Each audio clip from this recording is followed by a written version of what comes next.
Right, so it's coming up to the old winter thing, and I've got to fix my slightly unusual heating system. One of the water pumps that circulates water around from my wood burning stove to a thermal store is seized because it hasn't been on for nearly 8 months.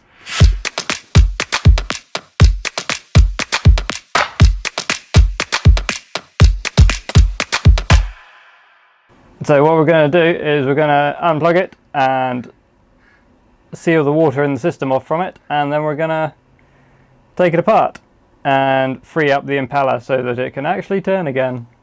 So in this insulation box here, there's a whole water tank, and it takes water from the solar system, which is this grey panel here, and from the rocket stove system, which is this grey pipe here, and it collects all the heat from the sources, and then once it gets up to a certain temperature, it dumps extra heat into the bigger tank, which is in this OSB box behind it. And this is a thermal store of about 2,000 litres. And then when I want to use it for heating or hot water, water comes into the house, goes through the big tank, which is generally slightly cooler than the little tank, and then once it's gone through the big tank, it goes through the little tank and to the taps and to the floor.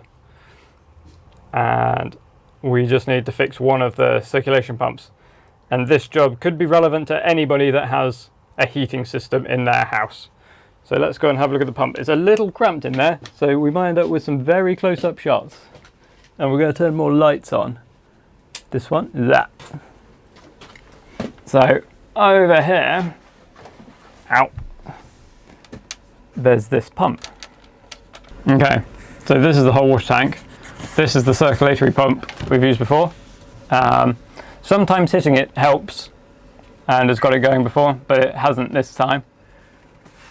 Hitting it with like a rubber mallet, and it's been on and it's trying to go. You can hear it every now and again go, and it's trying to turn, but it can't, and it's got a red flashy light on it that you probably can't see. Yeah, red flashy light, that means it's not working.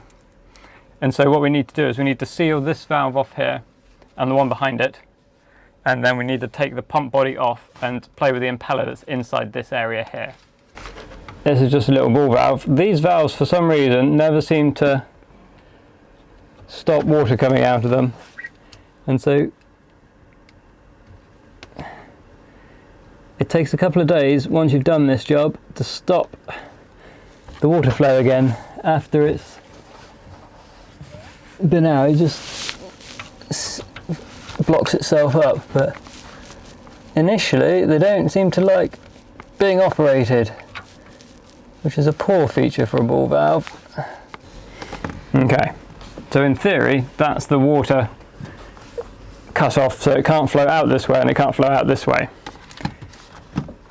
And we're going to unplug the system so that I don't get shocked, and then we're going to use what I suspect is a 4mm Allen key in here. And we're just going to undo these. So, undo one.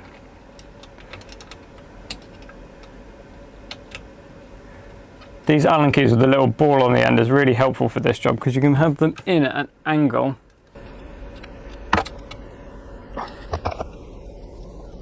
Like this. Alright, when we come to the back two, there's 2 more bolts around here. I'm just going to skip over those because you can't see them. Okay, so I've undone all 4 bolts. Now I've moved the water tub slightly over and you can see there's some water coming out.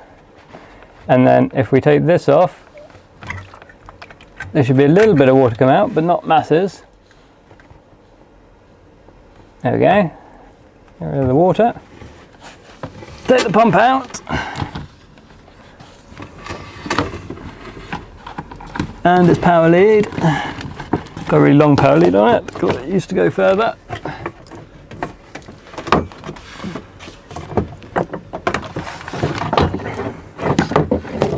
And then we go to the workshop.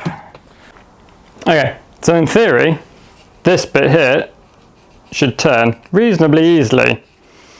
And even moving it like that might have just freed it up. But let's plug it in and see. Make sure you hold on to it. Oh, yeah, there we go. And it just couldn't do that turning on stage when it was in. And see how it stops quite quickly? That should free spin a lot more than it does. Or at least it used to. So, we are going to spray some lube in there and tweak some of the settings on this so that it spins up nice and fast for a little while. You can't run it for too long because it's water cooled and I haven't got it in any water. So,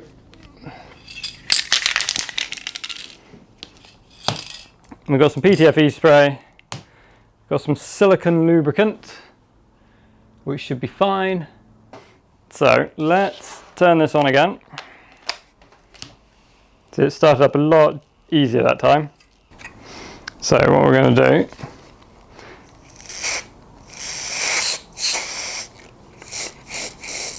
get some silicone lube in there, get it going again, try again. What speed are we on? So at the minute we're on speed 2.